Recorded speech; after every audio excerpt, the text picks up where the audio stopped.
Olá, sou Paula Delgado Tavella, psicóloga na Clínica Mediare, e hoje eu vou falar um pouquinho para vocês sobre ABA. ABA é uma sigla em inglês para o termo Applied Behavior Analysis, que significa análise do comportamento aplicado.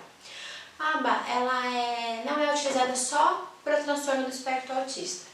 A gente pode utilizar a ABA onde tem comportamento humano e a necessidade de melhorar a qualidade de vida dessa pessoa, a gente vai utilizar a ABA.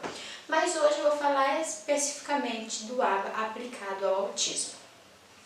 Quando uma criança chega para a gente para ser atendida em ABA, nós temos um processo a decorrer. A ABA é uma ciência da análise do comportamento, que é uma abordagem da psicologia.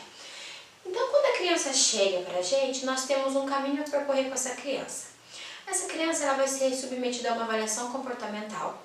A partir dessa avaliação, nós vamos identificar os déficits e os excessos comportamentais dela, elaborar programas de ensino, os objetivos, a gente vai pontuar os objetivos e depois elaborar os programas de ensino. E isso é um ciclo. Você vai aplicar os programas e depois você vai voltar a fazer a avaliação, identificar novamente quais são os déficits e excessos, pontuar os objetivos e elaborar os programas de ensino.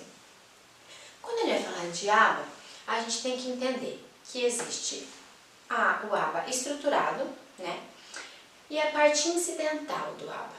E essa parte incidental, a parte mais naturalista do ABA, é muito importante, porque a gente só vai reconhecer que uma intervenção ABA ela está sendo eficaz se acontece generalização de comportamento, ou seja, as habilidades e os comportamentos que a criança aprendeu em terapia, ela consegue se comportar assim fora da terapia.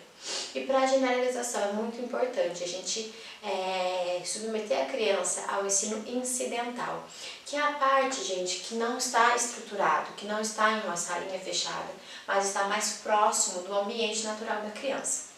Então vamos explicar melhor para ficar mais claro. O que seria o ensino estruturado? É a gente pegar as habilidades deficitárias daquela criança e a gente vai elaborar programas de ensino para ela. Esses programas de ensino a gente vai fazer provavelmente em uma sala sem muitos estímulos concorrentes e a gente vai começar a quebrar uma habilidade que ela precisa aprender em vários passos muito pequenos para ficar mais fácil a aprendizagem dessa criança. Isso é conhecido como ensino de tentativas discretas, tá? Talvez você já ouviu falar de ABA, você já ouviu falar do ensino de tentativas discretas. Então a gente pega uma habilidade e a gente quebra em vários passos. Então, por exemplo, a criança ela tem que aprender a escrever.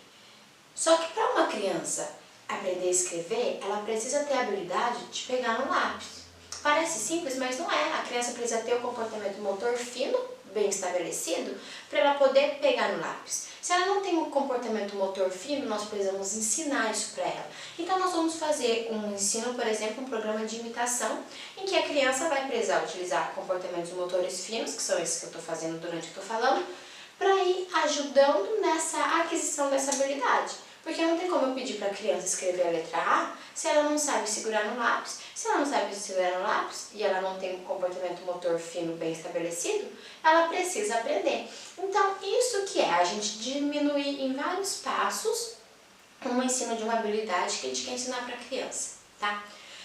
Existe uma confusão quando a gente fala de ABA, ela é um pouco mal interpretada por algumas pessoas. Por quê? Uma ABA muito primitiva, realmente eram utilizados coisas que atualmente não são consequências muito legais para o ensino, entendeu? Então, algumas pessoas falam, a ABA vai robotizar a criança. É muito mecânico, mas isso acontece quando a pessoa está seguindo um caminho errado do que a análise do comportamento aplicado, tá bom? O que acontece é que às vezes nós vamos utilizar alguns reforços arbitrários para aquela criança, porque veja bem, se a criança ela tem dificuldade de olhar, ela não mantém o contato visual, e o olhar para ela ainda não é interessante, não é reforçador para ela manter o contato visual e pode ser até aversivo para uma criança autista manter o contato visual com um par, nós precisamos tornar esse olhar reforçador. Então, às vezes nós vamos utilizar reforços arbitrários para poder parear esse olhar com algo legal. Então você fala, fulano, olha pra mim, se ele olhou e você tá com um brinquedinho que ele gosta, é isso mesmo, parabéns, você pode entregar, porque você está fazendo um processo de parear o olhar com algo muito legal. Não tem como a gente querer que a criança olhe se ela não tem essa motivação no olhar, se ela não encontrou ainda o reforço legal, o reforço para olhar para você. Então nós utilizamos às vezes reforços arbitrários. O que é reforço arbitrário? É todo reforçador que não é natural. Então é você apresentar um brinquedo, você apresentar um jogo que ela gosta, você fazer algo que ela gosta após ela emitir a resposta que você espera. Mas a gente tem que entender que o processo não é permanecer no reforço arbitrário, o processo é a gente ir colocando esse reforço, esvaecendo esse reforçador arbitrário para ficar cada vez mais natural, até que a criança perceba que ela olhar no olho de um pai é reforçador naturalmente para ela, porque se ela olha, ela consegue interagir com aquela outra criança, se ela olha, ela consegue fazer uma troca com aquela criança, então tem um processo. Nós não podemos simplesmente começar a reforçar tudo arbitrariamente, sem fazer gradativamente uma mudança para que esse reforço se torne natural, tá? Então é muito importante que a gente entenda como é a análise do comportamento aplicada, porque senão a gente pode sim cair no erro de ficar utilizando coisas arbitrárias e dar a impressão que está muito mecânico. Se você utilizar e fizer algo errado, você vai ter um resultado errado, entendeu? Então, quando a gente utiliza um reforçador arbitrário, a gente está entendendo que a gente está só pareando esse reforçador com aquela habilidade, porque é uma habilidade importante e a criança precisa ver que aquilo é bom. E a gente vai tornando isso cada vez mais natural. E aí que entra a outra parte, que é muito importante, que é a aba incidental. É o ensino incidental. O que é o ensino incidental? É o ensino que está muito mais próximo com o ambiente natural da criança. O ensino que está muito mais próximo com o contexto natural. Não adianta eu pegar uma criança, colocar em uma mesinha, colocar em uma salinha toda branca e começar a fazer, ensinar ela habilidades ali, reforçando arbitrariamente, porque essa criança não vai generalizar. Então a gente precisa entender o que é essa parte do aba mais natural, que é a parte incidental e que é muito importante no desenvolvimento e na generalização dos comportamentos que aquela criança está aprendendo. Quando a criança chega pra gente precisa deixar que ela mostre o que é de interesse dela para a gente utilizar isso e colocar as intervenções delas em cima dessas brincadeiras, em cima dessas atividades. Então, por exemplo, aqui eu tenho 3 animais. Uma criança chega na clínica e vai direto nesses 3. Então ela abre o armário e ela gosta da girafa, do leão e do hipopótamo. Aqui está uma oportunidade gigante de eu colocar os objetivos de ensino dessa criança de uma maneira muito mais natural, muito mais naturalística, né? Então, por exemplo, com esses 3 animais eu consigo trabalhar com a criança habilidades muito mais simples até habilidades mais complexas. Então, se eu estou ensinando a criança a tatear, tato, o que é tato? Ela olhar e falar, isso é um hipopótamo, tá? Se a criança está aprendendo a tatear, eu posso chegar e falar, o que é isso? Leão? Então aqui está uma habilidade para ensinar de uma maneira muito mais natural e com uma brincadeira que a criança propôs, tá? Outra habilidade que eu posso ensinar para a criança, a discriminação auditivo-visual, que é ela olhar e ela conseguir responder de acordo com o que eu estou pedindo. Então eu coloco os 3 animais no chão e falo, aponta o leão, me dá o leão, pega o leão. E ela tem que olhar e discriminar o que eu estou falando e entender qual corresponde ao que eu estou pedindo para ela. Outra habilidade que a gente consegue ensinar para a criança, de acordo com uma brincadeira que ela trouxe, é ela responder por característica, função e classe. Ah, fulano, qual que é o animal que tem pescoço grande? Ela vai me dar a girafa. Qual que é o animal que tem uma juba? Ela vai me dar o leão. A gente pode ir daí dificultando para uma criança que já tem habilidades um pouco maiores. Qual animal é o rei da selva? Que é uma característica que não está aqui visível nele, não está concreta, não é uma juba. É uma característica mais abstrata. O rei da selva, a gente sabe porque a gente assiste filmes, vê desenhos, entendeu? Então a gente pode ir dificultando as habilidades ou simplificando de acordo com o nível da criança. E repare, com algo que a própria criança propôs, com algo que vai estar num ambiente muito mais natural do que a gente ficar sentado com a criança e fazendo uma troca muito estruturada. E qual que vai ser o reforçador disso? O próprio brinquedo.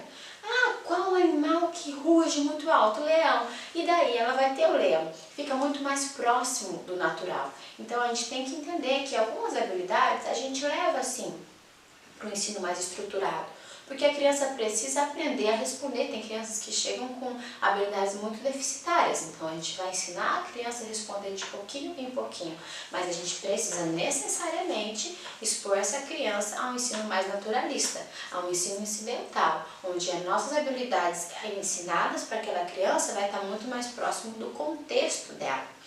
Eu atendo também uma criança na casa dela, especificamente nesse momento.